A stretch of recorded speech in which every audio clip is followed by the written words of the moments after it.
Pertumbuhan dan perkembangan pada tumbuhan. Mata pelajaran biologi kelas 12 SMA Bapak Mugi Utomo SPD. Di sini saya Kisti Rafika Aini Nurdianah dari kelas 12 MIPA 2 SMA Negeri 3 Simpang Hilir akan menjelaskan materi tentang perkembangan dan pertumbuhan pada tumbuhan, yang dimulai dari konsep perkembangan dan pertumbuhan pada tumbuhan, kemudian faktor perkembangan dan pertumbuhan pada tumbuhan, selanjutnya proses perkecambahan, selanjutnya jenis-jenis perkecambahan, dan yang terakhir yaitu jenis-jenis pertumbuhan pada tumbuhan. Konsep perkembangan dan pertumbuhan pada tumbuhan. Apa sih itu pertumbuhan? Pertumbuhan adalah proses penambahan ukuran, misalnya penambahan tinggi batang dan penambahan panjang akar. Kemudian, apa itu perkembangan? Perkembangan adalah proses menuju kedewasaan atau pematangan fungsi organ. Misalnya, kemunculan bunga dan buah sebagai tanda bahwa tanaman sudah dewasa. Lalu, apa perbedaan antara pertumbuhan dan perkembangan? Mulai dari ukuran perubahan pada pertumbuhan itu kuantitatif.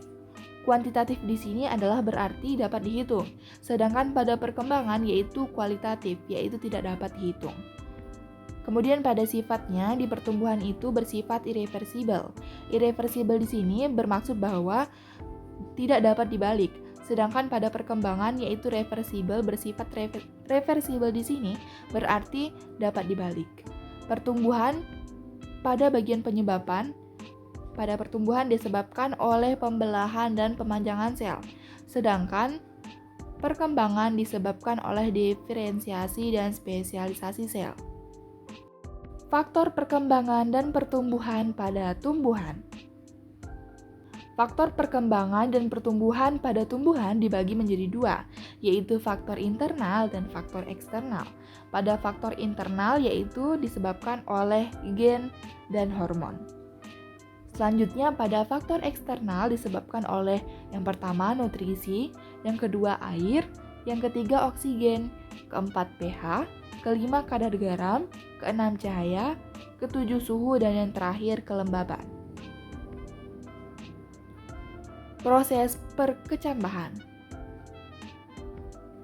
Pada proses perkecambahan dimulai dari perkecambahan. Perkecambahan yaitu peristiwa munculnya plantula dari dalam biji. Kemudian selanjutnya yaitu proses menjadi biji. Biji dapat dibedakan menjadi dua macam, yaitu biji monokotil dan dikotil. Monokotil itu contohnya jagung, sedangkan dikotil itu contohnya kacang merah. Biji hanya berkecambah pada lingkungan yang memiliki suhu optimal, oksigen cukup, air cukup, dan cahaya optimal. Saya ulangi kembali bahwa pada biji hanya berkecambah pada lingkungan yang memiliki suhu optimal, oksigen cukup, air cukup, dan cahaya optimal. Kemudian tahap selanjutnya yaitu dormansi. Dormansi yaitu penundaan proses perkecambahan karena biji dalam lingkungan yang ekstrim. Selanjutnya, proses perkecambahan biji. Pada proses perkecambahan biji terjadi melalui beberapa tahapan. Yang pertama yaitu imbisisi air, kemudian sekresi gibberellin, kemudian sintesis enzim hidrolitik, dan yang terakhir yaitu perkembangan embrio. Jenis-jenis perkecambahan.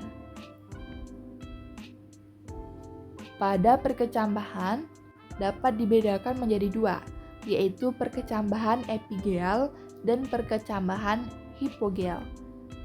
Pada perkecambahan epigel, epi berarti atas, kotil berarti kotidelon, sehingga dapat disimpulkan bahwa epigel adalah kotiledon di atas permukaan tanah.